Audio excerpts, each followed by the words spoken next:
colocado atrás das portas em calendário, Bíblias abertas nas cabeceiras de cama. E esse é o Salmo 23.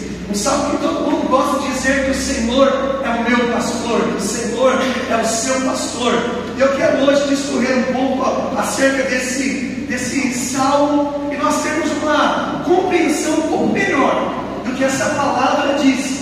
Talvez você vai ouvir coisas aqui nessa manhã que talvez você ainda não tinha estudado, que talvez você ainda não tinha ouvido acerca de um salmo tão curto, tão conhecido, tão poderoso e tão eficaz para as nossas vidas. Eu vou ler aqui na versão ARA, que diz assim, projeta para nós aqui, você conseguir aí. Diz: o Senhor é o meu pastor, o Senhor é o meu pastor e nada me faltará.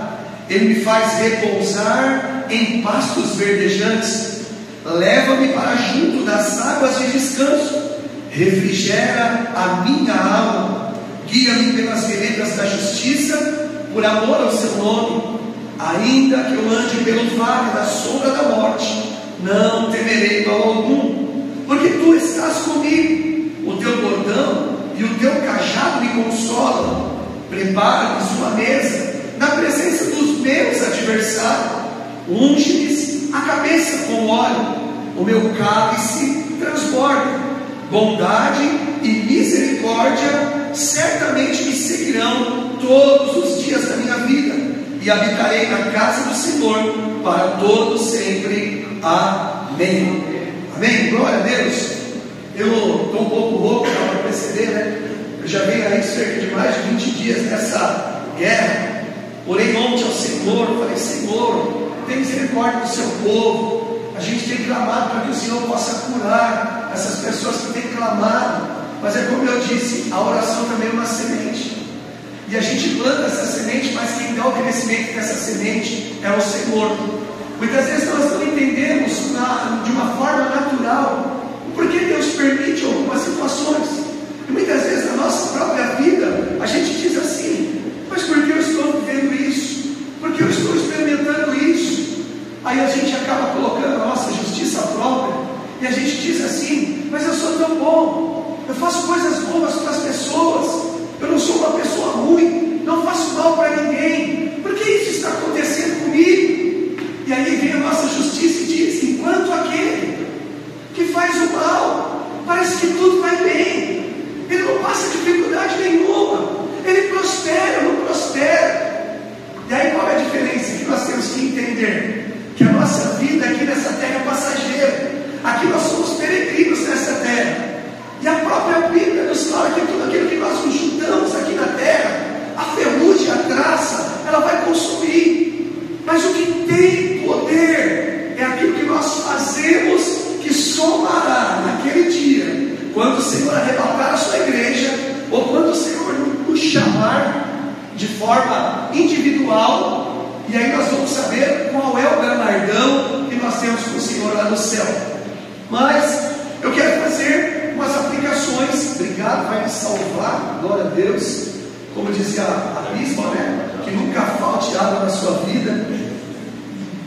E aqui eu quero fazer algumas aplicações em cima de algumas palavras contidas nesse texto do Salmo 23.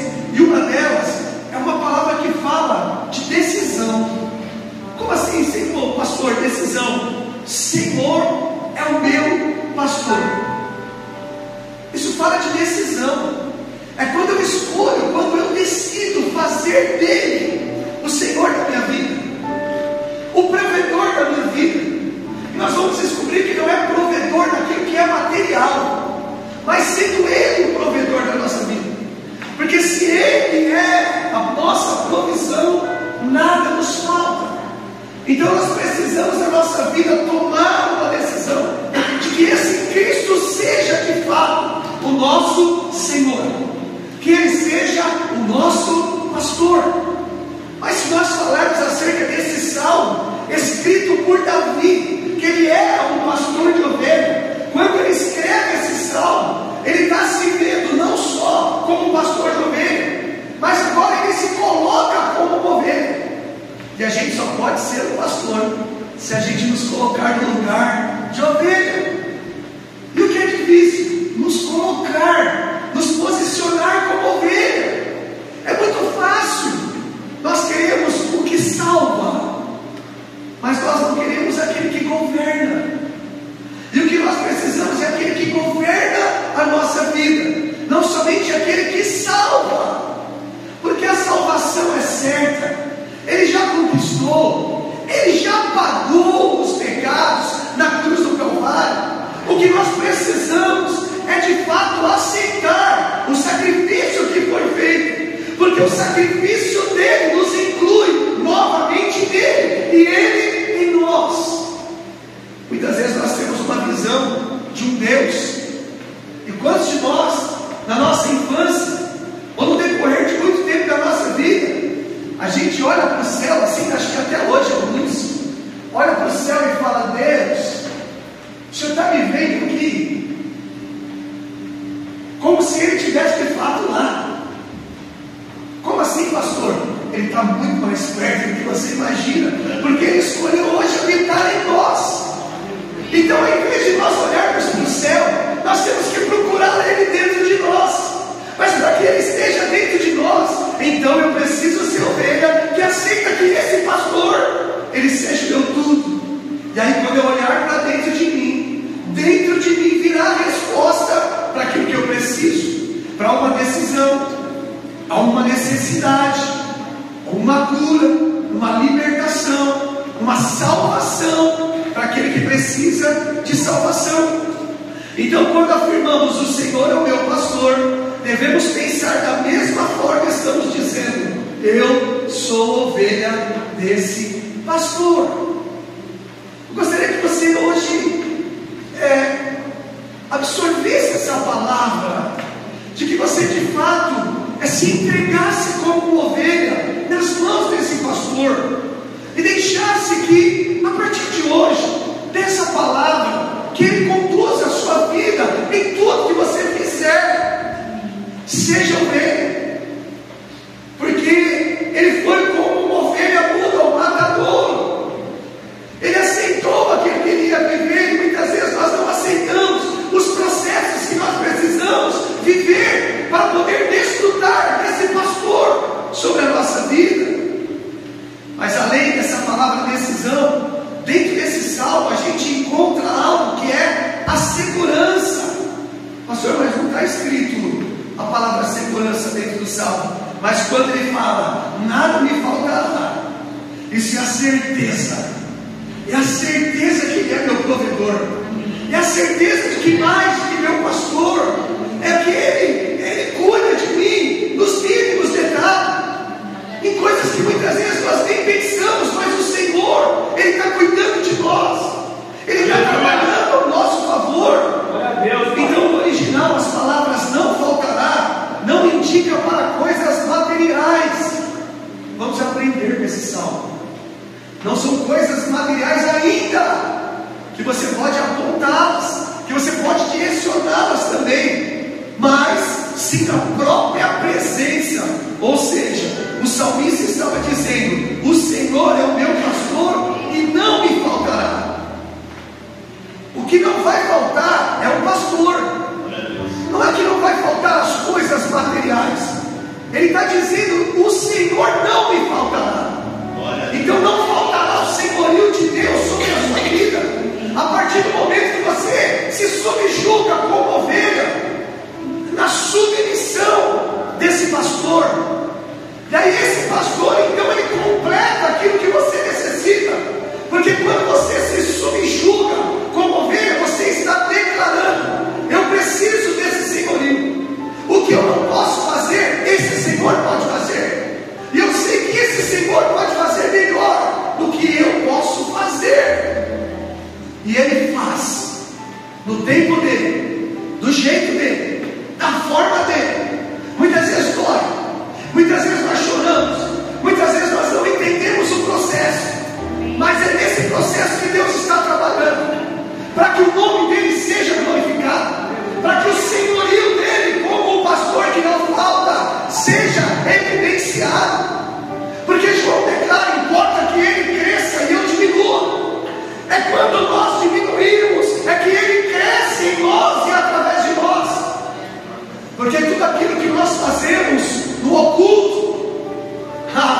vai chegar o dia que Deus vai exaltar, mas não é para exaltar a pessoa, mas para exaltar e testificar aquilo que Ele fez. Eu sei que tem pessoas nessa manhã aqui que já tem razão de glorificar o Senhor. Eu nunca esqueço a primeira vez que o Gel subiu aqui, que foi lhe dada a oportunidade no retorno dele para falar de oferta. E o que me chamou muita atenção foi a forma que ele abordou. E ele não falou do dinheiro, não falou da moeda, mas ele falou que só o fato de nós estarmos aqui já era motivo de nós agradecermos o Senhor. E ele começou a apontar algumas pessoas, e começou a dizer: olha como que era antes, e como você está hoje, olha onde você andava, e olha onde você está hoje, olha o que você fazia, e olha o que você faz hoje. E isso já é motivo, mas isso também aponta para o senhorio do Senhor, para que o Senhor pudesse fazer uma transformação. Foi necessário que a ovelha permitisse que esse pastor mudasse. Só que a nossa vida é uma vida contínua de transformações, é uma vida de mudança, é uma vida onde o Senhor nos transforma a cada dia, e é nessa transformação que nós vamos a cada dia sendo aperfeiçoados, segundo a palavra, segundo a vontade, segundo o propósito de Deus para cada um de nós. Mas a terceira palavra é o descanso, que ele diz: deitar-me faz. Aqui esse salmo aponta para um lugar de descanso, um lugar de refúgio, um lugar de experimentar dele de uma forma completa, de uma forma plena. Não é parte dele, é o todo dele. Mas nós muitas vezes somos como filhos pedintes, assim como muitas vezes na nossa vida natural reclamamos, pedimos, murmuramos. Essa mesma característica nós levamos para a vida espiritual, e ao invés de desfrutar de tudo, a gente quer as migalhas. Mas o Senhor tem tudo, Ele tem uma mesa farta para nós nos alimentarmos dela, mas a gente quer se conformar com as migalhas que caem na mesa. O Senhor quer nos despertar nesse dia para conhecer Ele de forma plena, como Ele é, um Deus completo, a completude de Deus, que é fazer com que todas as áreas da nossa vida sejam supridas, qualquer área, qualquer esfera, qualquer necessidade, seja ela natural, seja ela espiritual, seja ela emocional, seja a cura da alma por uma falta de um perdão. O Senhor quer nos capacitar a tomar a decisão de perdoar. Não é escolher, é decidir. Perdoar é decisão. E quando eu decido, eu sou livre, eu sou liberto. O perdão liberta, o perdão abre porta, o perdão faz com que eu acesse o perdão, porque só recebe o perdão aquele que semeia a semente do perdão. Então, quando eu semeio a semente, eu colho da semente do perdão. Eu preciso experimentar, você precisa experimentar, você precisa ser livre, você precisa vencer a amargura, a tristeza, a chateação, o sentimento de abandono, para que você desfrute desse cuidado desse pastor, esse pastor que escolheu você para habitar em você, para chamar você de filho e de filha amada. Então uma ovelha não sabe diferenciar uma relva boa de uma venenosa. Somente os olhos atentos e experientes do pastor poderão discernir isso e indicar a ela o que é bom para se alimentar. Mas como uma ovelha vai ser orientada se os ouvidos dela não é voltado para o pastor que está dentro dela? Porque quando nós falamos do Espírito, esse Espírito que habita em nós, esse fôlego de vida que conecta com a vida de Cristo, a vida de Deus, e dentro de nós há uma conexão, há um diálogo, há um relacionamento, existe uma intimidade, e dentro dessa intimidade interna é que faz descobrir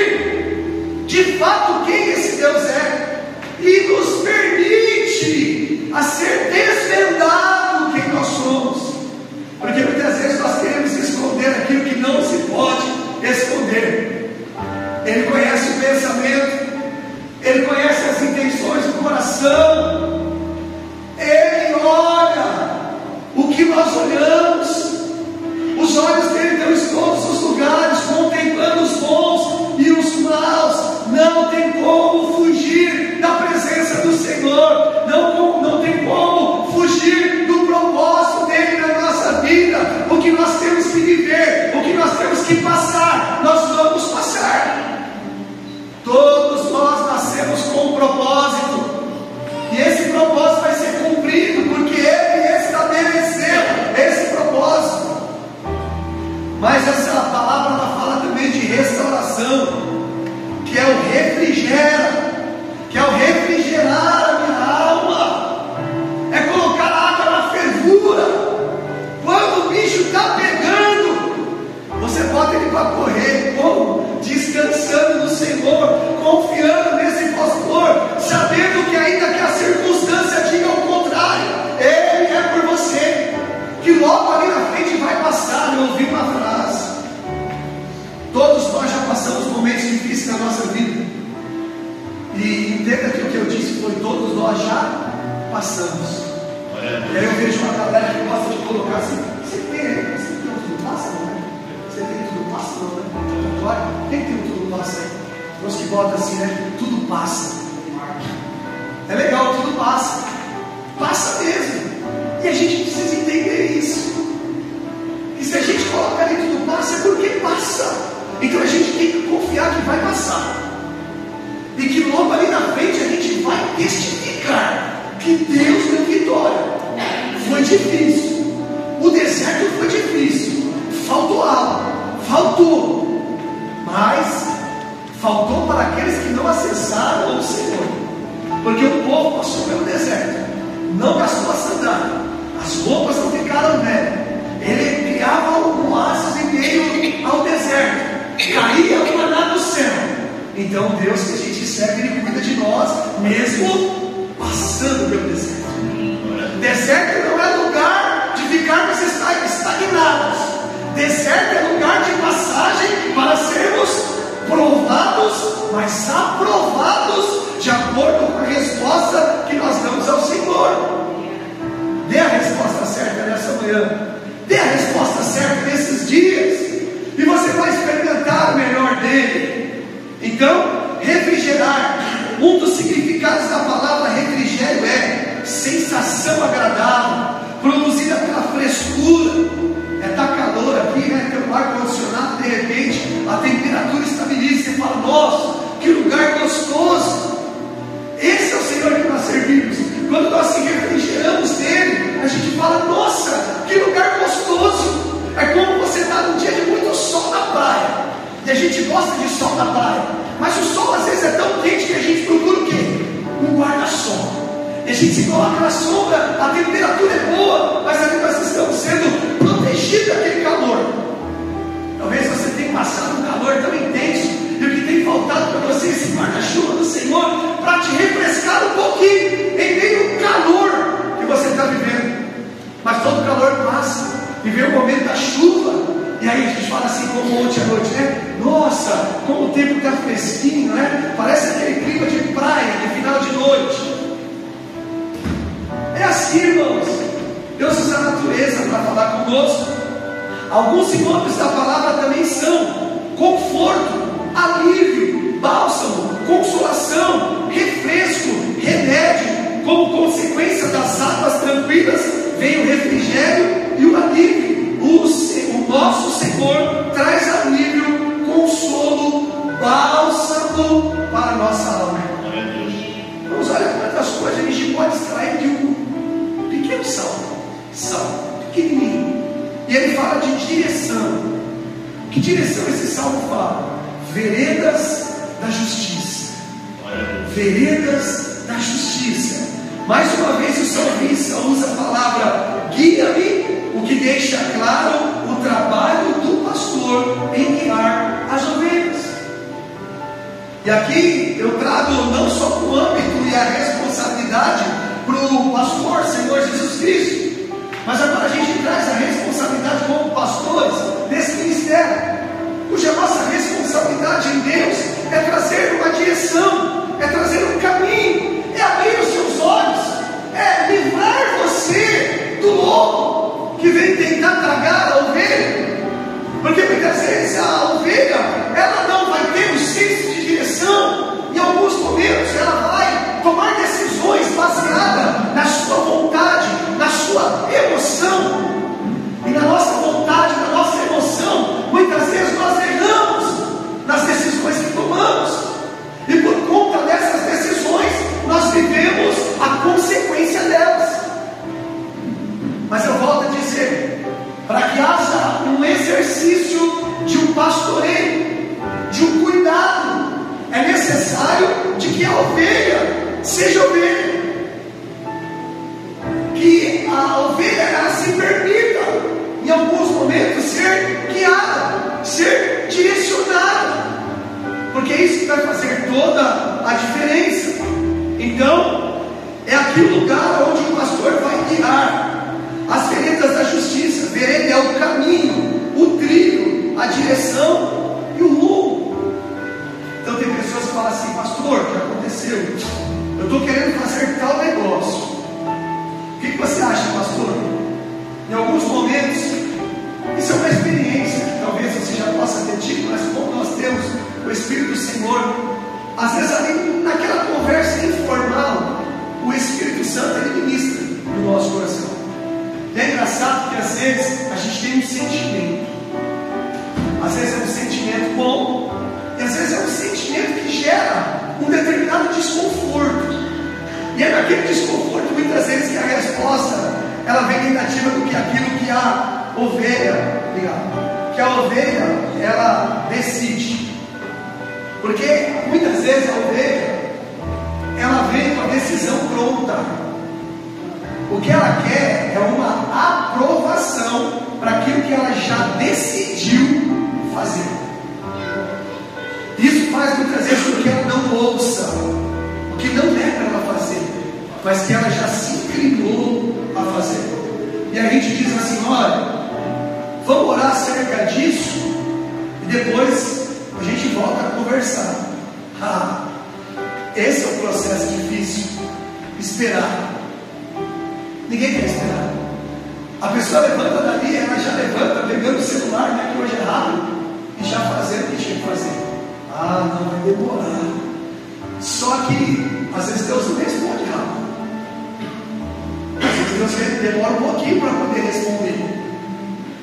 E aí é onde entra a palavra que diz: esperei com paciência no Senhor, e Ele concedeu o desejo do meu coração.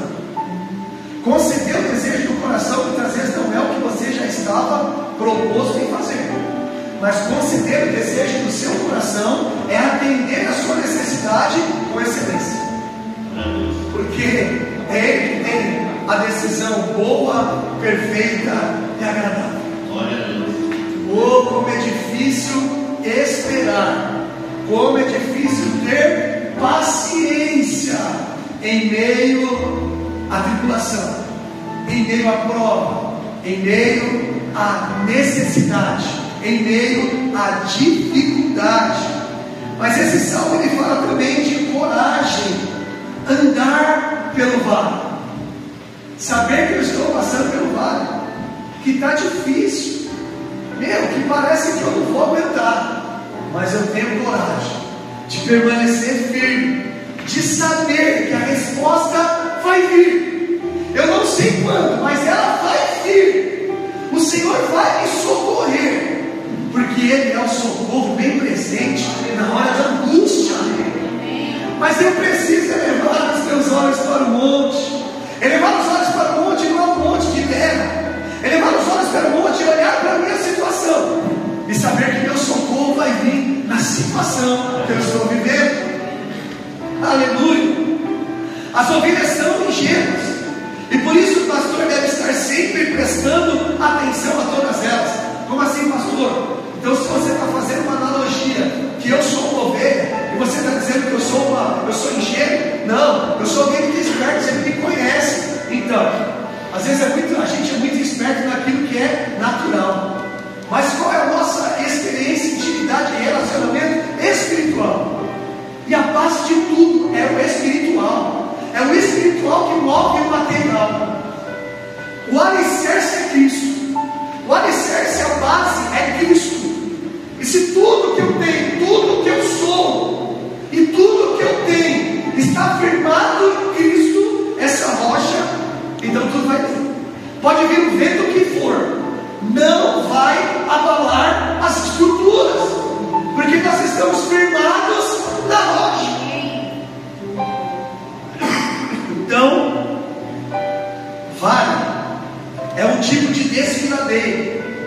uma passagem apertada entre as montanhas, ou mesmo um tipo de ribanceiro.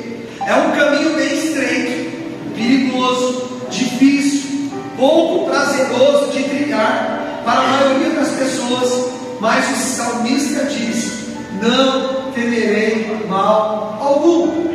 É fácil passar pela prova, sim ou não? Não, né?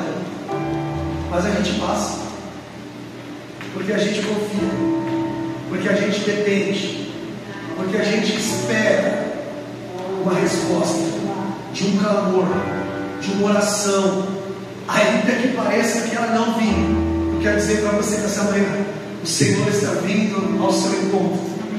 O Senhor tem aquilo que você precisa. O Senhor é a sua resposta. O Senhor é a sua provisão.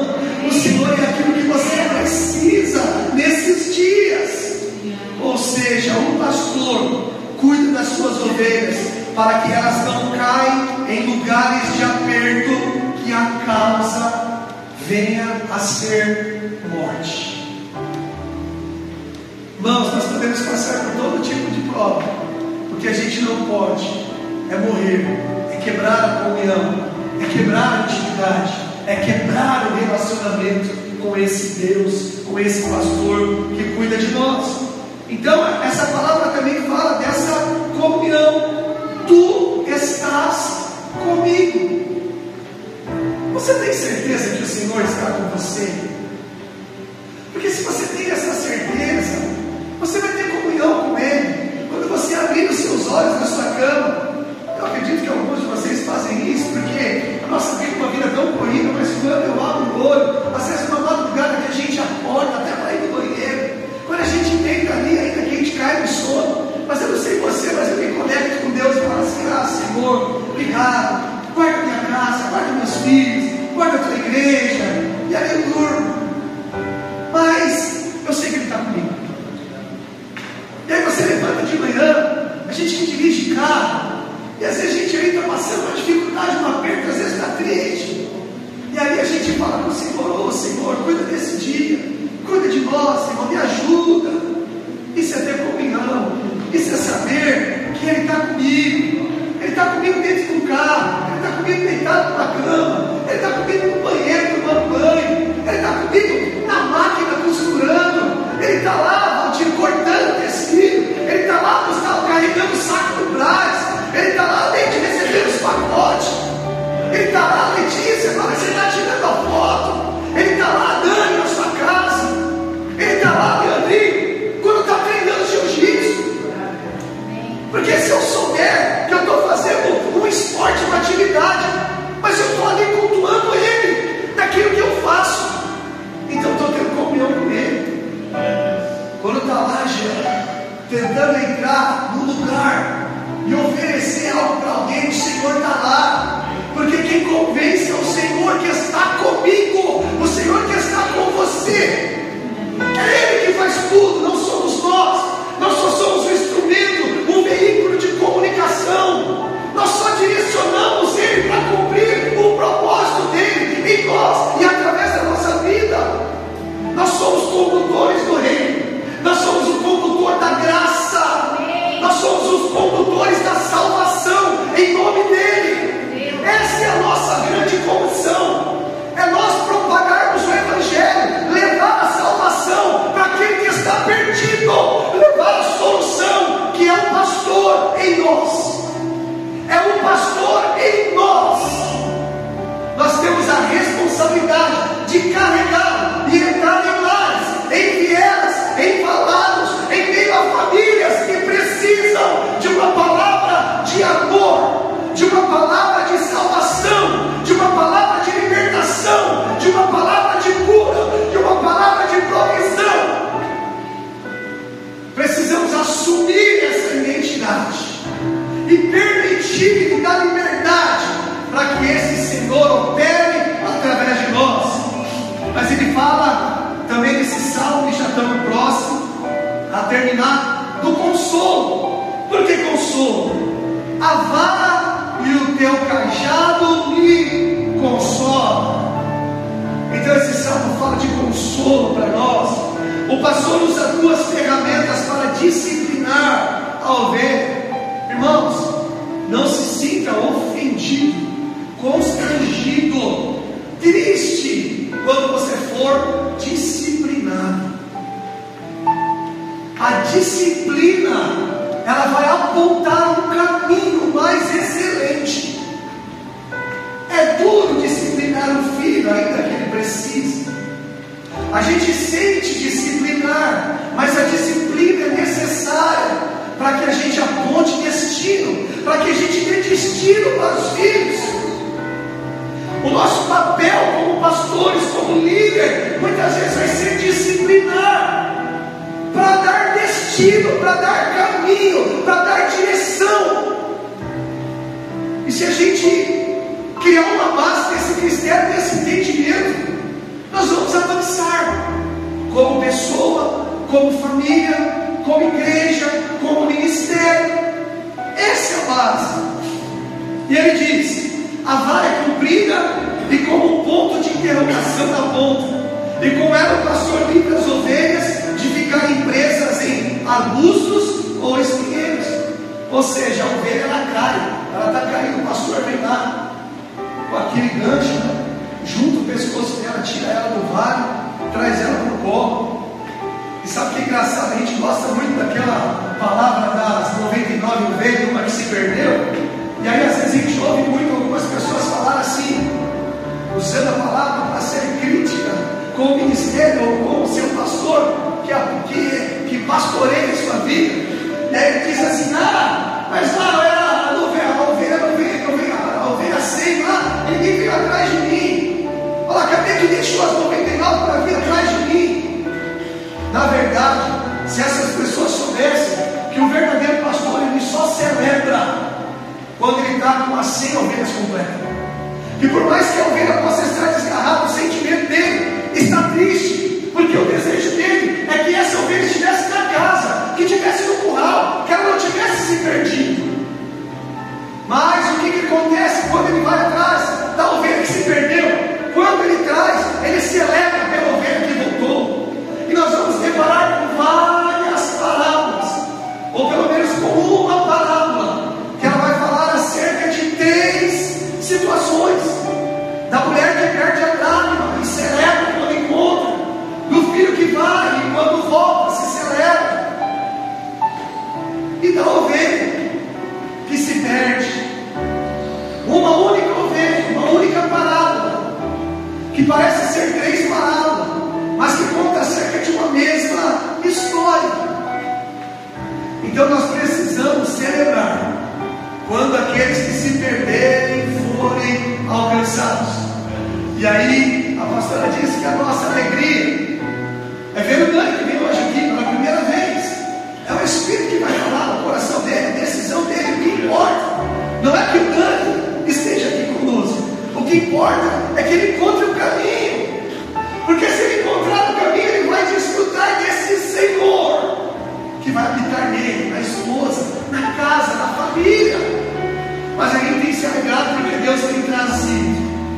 Deus sabe o quanto nós temos orado, e a pastora falou bem, é uma oportunidade para nós, é uma glória da segunda casa, de poder corrigir, de poder agir com maturidade, com uma nova revelação, com uma transformação de mentalidade nessa geração e nesse tempo, a fim de que possamos dar destino para que cumpra de fato o propósito pelo qual nasceram e foram chamados.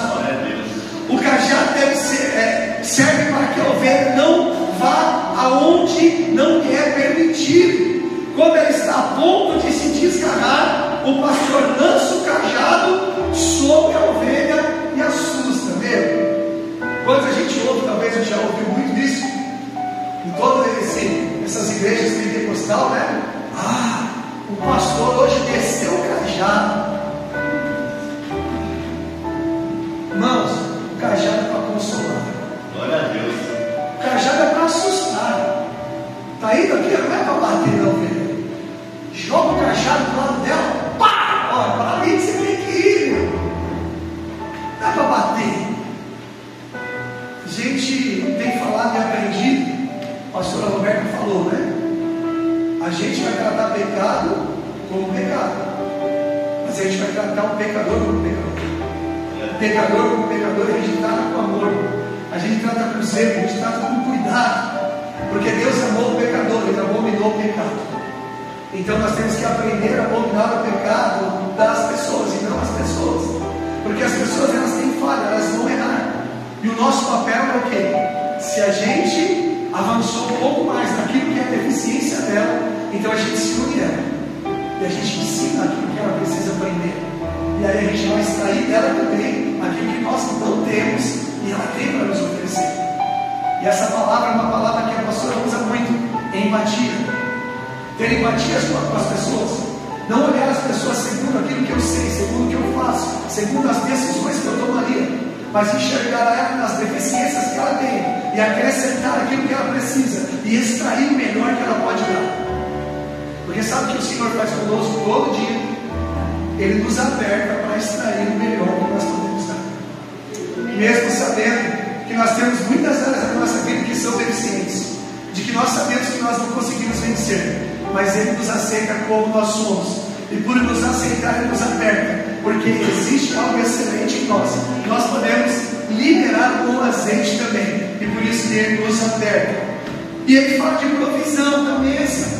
A provisão é o conselho, a direção, e esse conselho, a direção, ele vem da mesa, ele vem assentado, ele vem no conselho, ele vem tomando um café de manhã na padaria, não, ele vem sentado na mesa de casa com os filhos, não falando somente daquilo que é natural, mas falando do reino, falando acerca da igreja, o que nós podemos melhorar, o que nós temos entendido nesse tempo, como que nós temos que nos movimentar nesse tempo. Isso é mesa, isso é comunhão, isso é compartilhar o Senhor que habita em nós.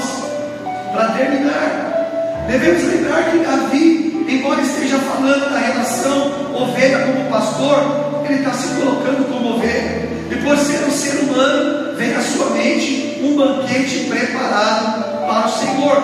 E finalizo aqui falando de revestido. Ele fala: unges a minha cabeça com óleo, o meu cálice transborda. Precisamos do óleo do Espírito Santo sobre as nossas cabeças, para que vivamos uma vida direcionadas por Ele. E aí aqui só para você entender, um paralelo, o que o pastor fazia? Falando do pastor mesmo de ovelha, a ovelha, as moscas, elas começavam a sentar sobre a cabeça das ovelhas, e aquilo incomodava as ovelhas, e o que elas faziam? Elas saíam desgovernadas, e isso fazia com que todo o grupo se dispersasse. E aí então o que fazia o pastor de ovelha? Ele pegava o óleo e ele derramava sobre a cabeça da ovelha. Por isso, unges a minha cabeça com óleo. E essa unção fazia com que as moscas então não pousassem sobre a cabeça da ovelha. Então, essa unção é o Espírito Santo, é o óleo dele derramado em nós. Para quê? Para que os nossos pensamentos não sejam contra-atacados com setas e dardos inflamados do maligno. Então estão protegidas de insetos, de demônio, que tenta nos distrair do alimento espiritual que é a palavra de Deus. Você sabe o que eu louvo nesse ministério? E de verdade eu falo para vocês, o que eu amo de vocês é que no momento da palavra vocês prestam atenção na palavra. E se tem uma coisa que transforma a vida, é ouvir a palavra. A fé vem por ouvir a palavra de Deus. O meu povo perece porque não conhece as Escrituras. Então quando eu paro para ouvir a palavra, então eu conheço a Escritura, e quando eu conheço, eu não pereço. Isso é tremendo nesse ministério. A gente é um ministério que não se distrai. Espero que Deus nos conserve e nós vamos crescer. E nesse crescimento que a gente possa levar a mesma qualidade, porque a gente vai ter uma igreja de pessoas sadias do Evangelho, que não vai aceitar ouvir qualquer coisa, de que não vai ser levada por qualquer vento de doutrina, de que não vai se perder em meio daquilo que é ensinado, com aquilo que ouve, vai saber ter um filtro pelo Espírito Santo, que é o que nos direciona no Evangelho. Então a satisfação, o meu cálice transborda. Cálice transbordante é o símbolo de satisfação completa, que dá sentido de mais do que cheio, ou seja, é a verdadeira prosperidade do crente. Vou terminar por aqui. O que é a verdadeira prosperidade do crente? Vamos a uma frase que eu sempre falo, diga assim: é ter todas as nossas necessidades supridas. Todas é todas. Prosperidade é todas. É todas no financeiro, é todas no relacionamento, é todas na saúde, é todas no negócio, é todas no relacionamento conjugal, é todas no relacionamento de pais com filhos, é todas na vida espiritual, no ministério emocional, como a pastora falou, é ter todas as necessidades supridas. O meu cálice transborda. Eu sou grato ao Senhor, eu celebro ao Senhor. Que o Senhor possa renovar a nossa mente nessa manhã por essa palavra, que nós possamos carregar Ele como o verdadeiro Senhor, o pastor das nossas vidas, não o pastor que dá, não o pastor que faz, mas o pastor que cuida, o pastor que governa, o pastor que direciona. Esse é o pastor do Salmo 23, amém? Se coloque em pé, em nome de Jesus.